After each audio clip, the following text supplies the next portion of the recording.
Devāmies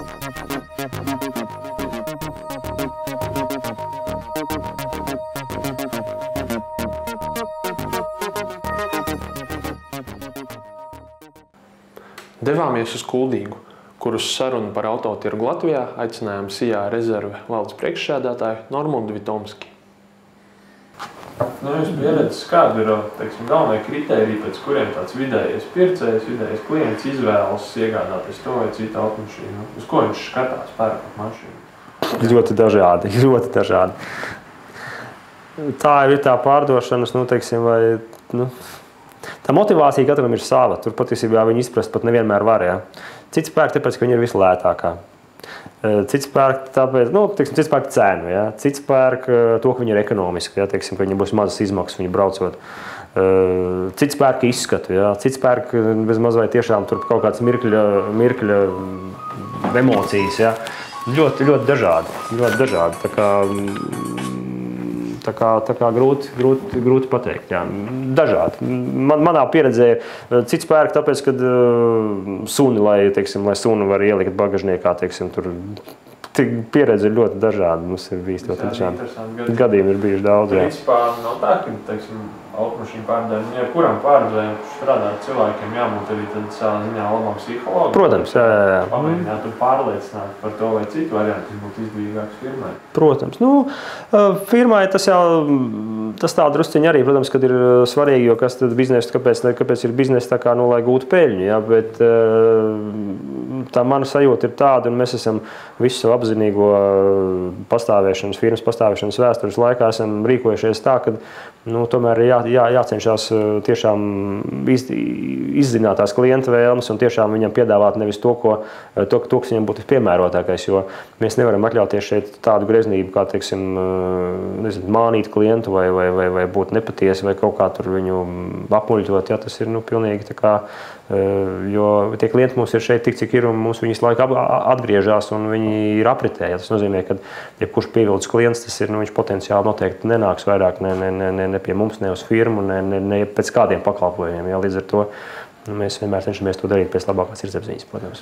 Tā nav varbūt tāda reģiona specifika, šeit tie klienti ir tā kā vairāk lojāli tai kompānijai nekā, Rīgā, ja, kur tu pārdod, un es tev pēc tam vairs nepazīstu vai kaut kā tā. Jā, es domāju, ka tā arī ir. Tas ir tāda ļoti zīmīga lieta, un es domāju, ka tā ir pilnīgi pareizi. Mums pat ir tā, ka mums arī tie klienti, kas no Rīgas brauc, ja, arī viņi saka, ka mēs jums uzticamies, jo mēs jūs tā kā pazīstam. Apmēram tas stāsts ir tāds, ka mums Rīgā būtu bail tur darīt to un to, jo tur nezinu, kā vēl to izdarīs, un kas to izdarīs, un kāds būs rezultāts, un vai tam visam būs garantija, un noplēsīs par naudu par to, kas nav darīts. Ja. Dažādi ir tie stāsti, ja, bet cik viņi ir patiesi grūti pateikt, bet katrā ziņā viņi paļaujas vairāk arī uz tiem, kas ir reģionos. Vismaz konkrēti mūsu klienti, kas brauc no tālākus gabalus, un tā viņa motivācija ir, kad šeit viņiem gan nokonsultēs, gan saremontēs, gan ieteiks, ko pareizi tai mašīnai vēl vajadzētu izdarīt. Ja. Tādā veidā. Kā ar degvielas cenām, tas kāpums pēdējā laikā viņš ir lēns, bet stabils, un laika viņš iet uz augšu. Tā ir. Vai tas atstāja iespēju uz automašīnu noiet? Protams, jā.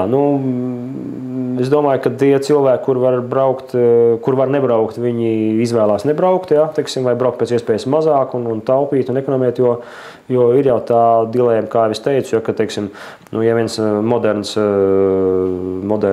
dīzels, kam nav tur kaut kādas īpašās hibrīda tehnoloģijas, vēl kaut kas tur tērē kaut kādas ar 6 litriem uz 100, ja, tad, tur tāds pavecāks, 7, 8, 10 gadīga mašīna, viņi varbūt pie mazākas jaudas tērē 9 litrus, ja. Protams, 100 km. Tad mēs varam rēķināt, ja lats litrā ir rupji, ja, tad tas ir 3 lati jau dārgāk ir nobrauktam cilvēkam, ar šo vecāko mašīnu jau 100 km. Ja. Plus vēl viņam tā vecākā mašīna arī ir tāpēc, ka viņam tā rocība neļauj nopirkt tur kādu stipru jaunu automobīlu. Ja. Tur arī viņa ienākumi jau tā nav pietiekami augsti. Ja. Tad, protams, kad ja viņam jāizvēlās vai nopirkt, pārtiku vai ieliet degvielu, tad, ja viņš varēs aiziet ar kājām, tad viņš labāk aizies ar kājām pēc pārtikas nekā, ieliet degvielu un neēdīs. Ja. Līdzīgi arī servisu pakalpojumiem patiesībā, kad ir tendence šobrīd, kad Ko es varu teikt, ka mūsu stabilie klienti ir tie, kas vairumā gadījumā tie, kas ir kaut kādi uzņēmumi, kuriem ir tas transports, kurš tā kā ved kaut kādu preci, dēļ kura kaut kas apstāsies. Viņiem ir gan stabils nobraukums, gan stabils, nu, tur viss notiek. Ja. Savukārt fiziskās personas, viņas, ja var atļauties nebraukt uz servisu, viņi brauc pašā pēdējā brīdī. Ja. Tad, kad jau es apskatu nevar iziet, vai tad, kad tiešām tur draud kaut kas nokrist, ja, tad viņš, protams, brauc un taisa. Ja, un arī vēlams tikai to, lai varētu atkal turpināt kustēties. Nu, tur ļoti dažādi, tā gradācija ļoti dažāda ir.